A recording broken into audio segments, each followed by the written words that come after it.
The blog for this morning concerns the Jackson shoe store and the business. When Peepa, Harry Jackson, came to America, he realized within a short period of time he was going to have to learn a business or a project that would assure him and his family a way of living in America. He tried peddling brooms from house to house. He went to work at small working men's stores, which didn't require much effort or knowledge on his part. But that didn't go very far, so then he went into business of variety stores. He went on one business of a hardware store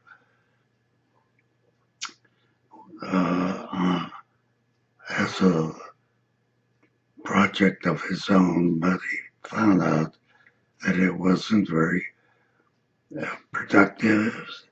He joined with a member of the family to have a large variety store, but that didn't work out very well. Finally, he noticed a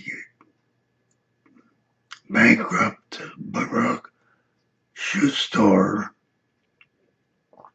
in which was Woodlawn and later became Aliquippa. It was at 310 Franklin Avenue. It wasn't very much, but as he said in his biography, I was young, I was strong, and I was willing to do whatever was necessary to make a good living.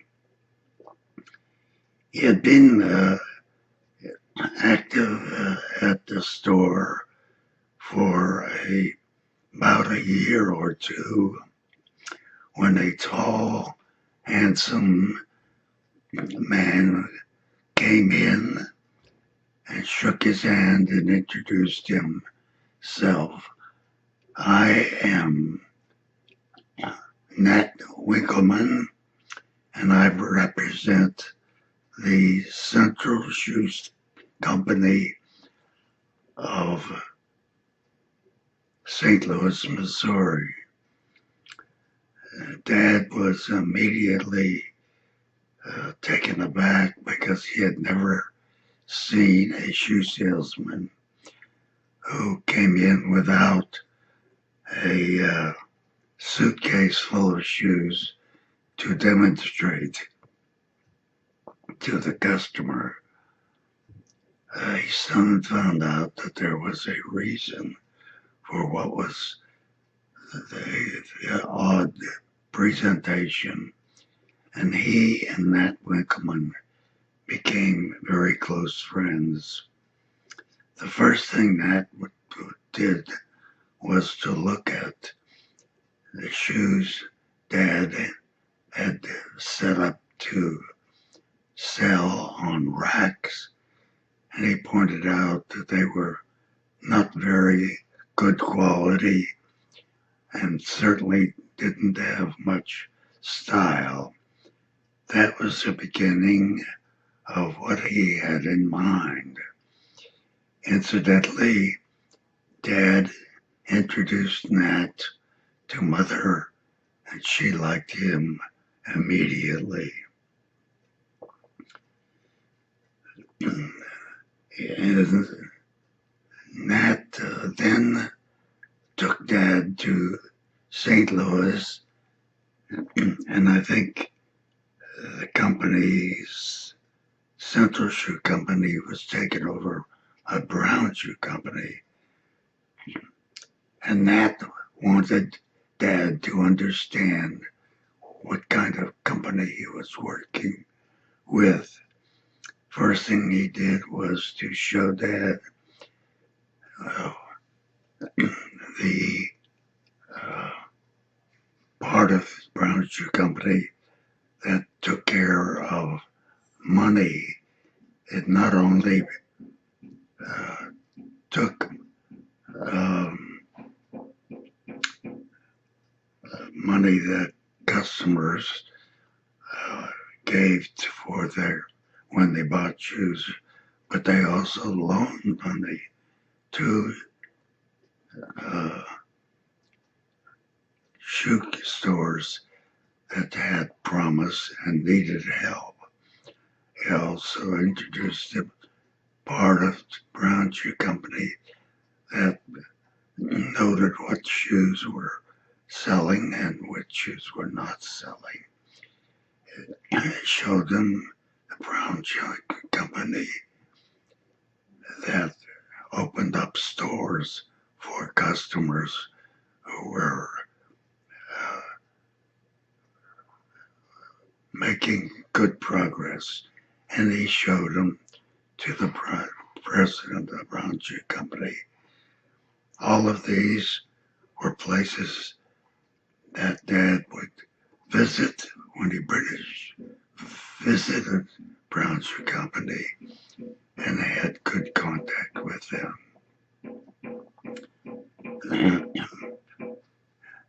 After a while, Nat suggested that they open up another store. He said there was a good place in Beaver Falls, Pennsylvania, which was a lively store of good business, good active, and good place to sell shoes. They decided that Uncle Morris, who was Dad's partner, would go to Beaver Falls, and it was arranged that Uncle Morris would drive every morning from Aliquippa to Beaver Falls 6 days a week. As it happened, I was going to college at Beaver Falls. The college was Geneva, and I would get a ride with Uncle Morris, who would take me there the morning that I had classes.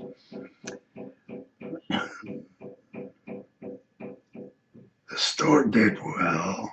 Uncle Morris did well, and after some time, they turned the store over to a manager who so happened to be a member of a family that the Shambits boys were interested in. Uncle Morris then stayed back in Aliquippa's store and worked with Dad, and as it turned out, with Mother. Mother got into the shoe business when Dad said to her one evening, "I want you to come to the store tomorrow. We're getting very busy." She was delighted because she was interested in doing more than being housekeeper. So the following morning, she dressed up and went to Jack's shoe store and began selling shoes. She did well, and when the help at the store lined up for their salaries, she got in line. When she got to where Uncle Morris was making payments, Uncle Morris looked up and said, "We don't pay family." And she responded, "I am part of the family. I work and I get paid." Uncle Morris turned to Peepa and said, "What shall I do?" And Dad wisely said, "She's a good worker. Pay her." That was a significant change in the Jackson family and in the shoe store. Mother had worn shoes which were a bad fit, and she had developed bunions.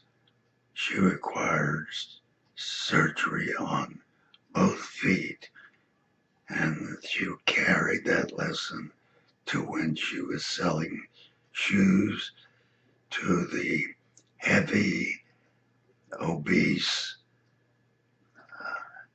women of Woodlawn, which became Aliquippa. She was faced with women who wanted shoes that were small for their feet because they wanted to look good, but she realized they were going to ruin their feet, and she began selling shoes by first measuring the size, shoes, length, and width that the women should wear. The women objected. They wanted shoes of a certain size to fit their vanity, but she was determined to sell shoes that they would be comfortable with and not have trouble at a later date. She became engrossed in the selling and became a real sales lady that she carried on as much as possible. She also noted that there were Dr. Scholl appliances that she could use to help the women get better fits of their shoes. She was also a good contact for the young women who wanted more classy shoes that actually the shoe store did not have at the time. She would get the description of what the women wanted, then go into Pittsburgh, which was about 15 miles away, and go to the fancy shoe stores on Pittsburgh's Fifth Avenue, buy shoes of the size and class that these women wanted, and then go back to Aliquippa, fit them, sell them, and make a sale. She also became interested in bones of the feet so she could talk more understandingly to the women she worked with as to why they should take her advice. She rented a fluoroscopic unit that people could stand in and look at the fitting of shoes on their feet.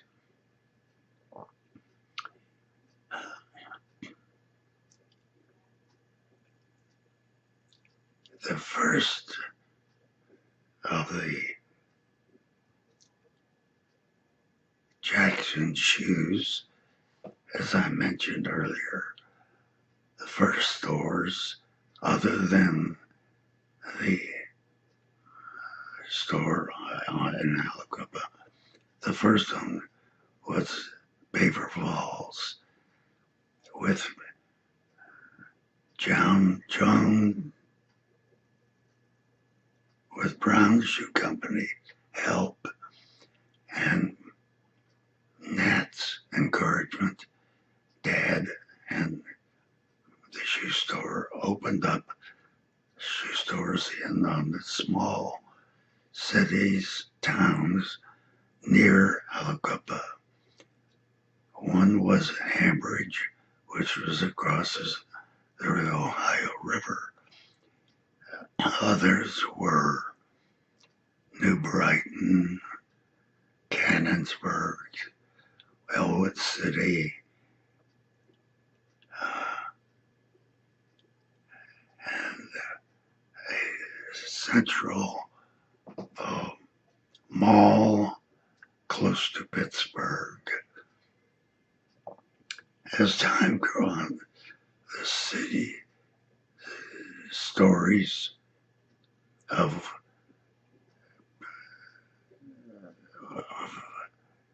progress spread to Brown Shoe Company, which supported Jackson Shoe Store. As the time grew on, Uncle Morris began to show his age and could no longer effectively work in the shoe store. What it meant was that the shoe store would be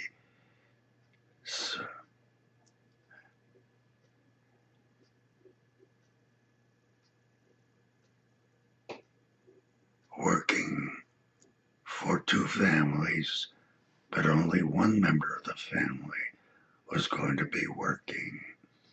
Accordingly, Dad called the Shambovitz boys together and said, I'd like to buy you out. You figure out what I should pay you. They said, well, divide the worth of the shoe stores in half. And they agreed to meet one night, and Peepa presented the value of the stores and split it in half so the boys, Shambovitz boys, could be paid off. Unfortunately, one of the boys accused Peepa of cheating rather than create an argument of any kind. Peepa gave him more money to satisfy him, and the entire Jackson Shoe Company was now in Peepa's hands. Unfortunately, he had given away so much money that he was having trouble maintaining all the Jackson shoe store. Gradually, they had to be closed until there was a Beaver Valley Mall. Peepa was unable to work and turned over the shoe business to daughter Hillel, who became president. That's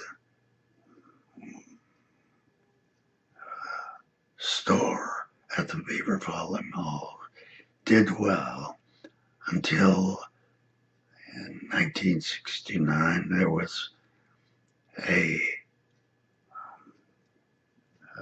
fall in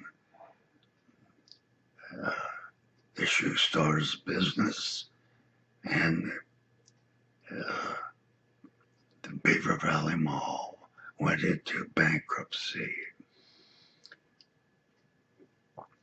Evie, of course, could no longer exist, so she closed the Jackson shoe business and moved to San Diego to be with her children. A side bit of history was that when the shoe business in all the stores was doing well, Uncle Morris complained that he did not get along well with Nat Winkleman. Nat left Alabama, Pittsburgh, and went to San Diego, which had the history at the time of being a rapidly growing city. Word got back that he was murdered. He had his throat cut and he was left on the streets of San Diego with no information as to what had occurred.